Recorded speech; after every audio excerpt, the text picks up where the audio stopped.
Tatjana Crnjanski. Šaht. Priča iz zbirke Valcer na krovu. Zaista ne znam kako sam odlučio da dođem na ovo mjesto. Prvi dan vikenda obećavao je lep dan. Sunce je prijatno sijalo već od ranog jutra, a paperjasti oblaci plovili su poput papirnih brodića, ljuljuškajući se na beskrajnom septembarskom plavetnilu. I, umjesto da se kao svi normalni ljudi odem u prirodu, ja sam odlučio da posjetim gradilište gdje se pravi novi veliki soliter. Sada znam da ću u buduće poštovati znake upozorenja i kad pročitam zabranjen ulaz, sigurno neću ući. Zbog toga što sada sedim na dnu šahta i gledam u plavi krug po kojem samo ponekad preleti koja ptica. Glas me je izdao nakon što sam vikao i derao se satima dozivajući pomoć. Mogu samo da kreštim poput crne vrane koja obleće polja. Sa zidova u polumraku kaplje voda koja me dovodi do ludila. Mračno je i hladno. Ne smijem i da pomislim da šuškanje potiče od nekog pacova ili neke slične životinje. Šta sam uopšte očekivao da vidim na ovom gradilištu, kao da u životu nisam video dovoljno solitera iz grada. Gladan sam i žedan. Ostalo mi je još par cigareta i žvake. Lepo, provešću vikend zarobljen u ovoj rupi. Opipao je rame, oštar bol ga je presekao i on je zaustavio dah. Valjda nije slomljeno, pomisli i izvadi cigaretu, zapali je i povuče dubok dim. Svi mi kažu da ih batali i sada je sretan što bar dimom može da otera zle misli. Pomisli kako će ga Sofija tražiti, pomislit će da je opet ignoriše. Lepa je ona, ali nije ludo zaljubljen u nju.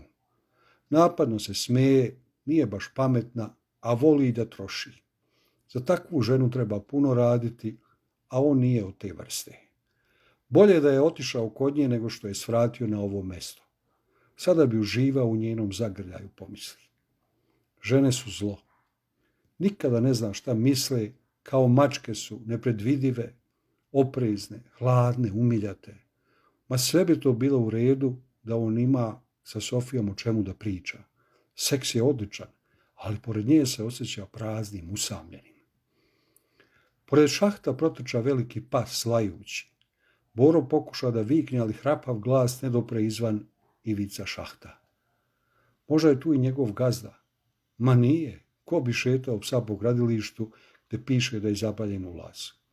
Vlasnici domaćih životinja su uglavnom osobe koje poštuju pravila. Ne bi oni zakoračili niti pustili psa ovdje. Da sam kojim slučajem ja vlasnik nekog psa, sada bi on lajao iznad ovog šahta, naredio bih mu da ode i potraži pomoć. Ali nisam. Suviše sam lenj da brinem o nekome. Obećavam, ako ikada izađem iz ove rupe, nabavit ću psa. I neću ostaviti cigarete, smršat ću, definitivno. Da sam atleta, možda bih uspeo da se uzverim u zidove kao onaj Spider-Man koji se penje po soliterima. Opet su ga uhvatili u Kuala Lumpuru. Čudak, on bi se sigurno izbavio odavde. A ja moram da čekam do ponedjeljka. Zatvori oči i otvori ih na tren, ugleda pauka kako se spušta polako, vrteći se samo na jednoj tankoj žici. Zatvori oči opet i poželi da se uspava i prespava ceo vikend. Plavo nebo je treperilo pretvarajući se u zeleno dok je žmirkao. Pomisli na monahe koji satima meditiraju. Pokuša i on, ali mu se misli uskomešaše bez ikakvog reda i smisla.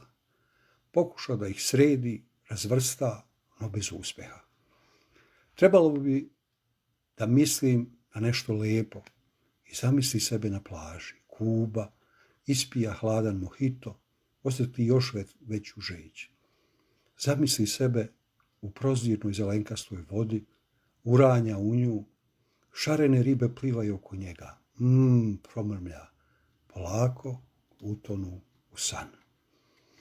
Sem, klošar, koji se sklanjao na mesta kao što su ovaj je prošao bez neke zarade. Popio je pola prazne flaše viskija koju je dobio u kafani. Ni dolara nije zaradio, to jest isprosio.